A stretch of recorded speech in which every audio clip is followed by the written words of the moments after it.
Hai Sobat Justisia, jadi pada hari ini saya Jovi Andrea Bahtia, jaksa pada Kejaksaan Negeri Tapanuli Selatan di Provinsi Sumatera Utara.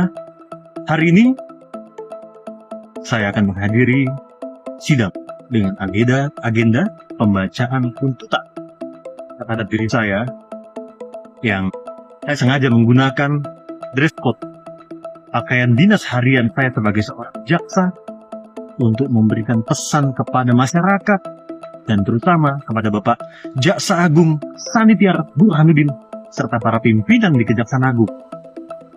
Untuk apa? Untuk kembali gunakan hati nurani, Pak. Saya ini bukan jaksa bajingan, bukan jaksa yang bangsat parah yang menggunakan jabatan untuk berbuat sewenang-wenang, apalagi melakukan pemerasan, menerima suap atau gratifikasi atau melakukan jual beli perkara, Pak. Saya tidak seperti jaksa, dua orang jaksa yang sempat viral beberapa tahun lalu yang namanya Yunitri Sagala atau Eva Kartika Turnipe yang videonya sempat viral melakukan pemerasan pada penanganan perkara hingga puluhan juta. Saya bukan jaksa bajingan. Masa saya hanya karena mengkritik untuk kepentingan umum supaya mobil dinas jangan disalahgunakan dan supaya tidak digunakan oleh pegawai yang tidak berhak, saya harus dipenjarakan, bahkan harus apa? Harus pecat dari kejaksaan. Tolong Bapak Ibu Komisi 3 Dewan Perwakilan Rakyat Republik Indonesia yang saya hormati, Bapak Prabowo Subianto selaku Presiden Republik Indonesia yang saya hormati, berikan atensi, Pak. Berikan atensi.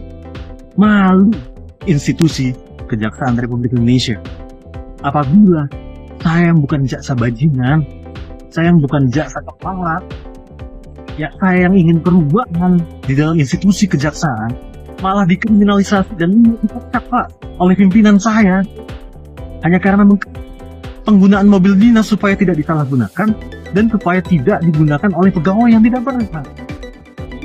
Mohon kepada masyarakat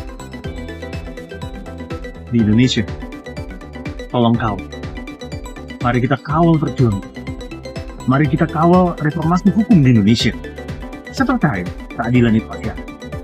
Saya masih percaya bahwa pimpinan di Kejaksaan Agung masih punya hati nurani. Tapi kalau sampai memang tidak punya hati nurani, hanya ada satu kata, lawan. Hanya ada satu kata, lawan. Tapi saya masih percaya bahwa Bapak Jaksa Agung Sanitiar Burhanuddin itu bukan seorang pimpinan yang hanya lip service, yang selalu menggembar-gemborkan penegakan hukum berdasarkan hati nurani. Saya yakin Bapak Jaksa Agung konsisten dengan ucapannya. Saya yakin. Tapi kalau memang saya sampai dihukum, saya tidak tahu lagi harus berpikir apa. Saya harus tidak tahu lagi harus berkata-kata seperti apa. Karena lucu, dua orang jaksa yang viral videonya melakukan pemerasan saja, yang namanya Yunitri Sagala, Eva Kartika Turnipe, yang melakukan pemerasan pada penanganan perkara beberapa tahun lalu, videonya viral. Mereka pada saat itu sebagai jaksa yang dinas di Kejaksaan Negeri Batubara saja tidak dipenjarakan loh oleh Kajati Sumut, masih yang sama seperti Kajati yang sekarang, dan tidak direkomendasi dan tidak. Masa saya ingin dikriminalisasi, ingin dipenjarakan dan ini dari kejaksaan, Pak? Mohon atensinya, karena hal ini memalukan bagi penegakan hukum di Indonesia.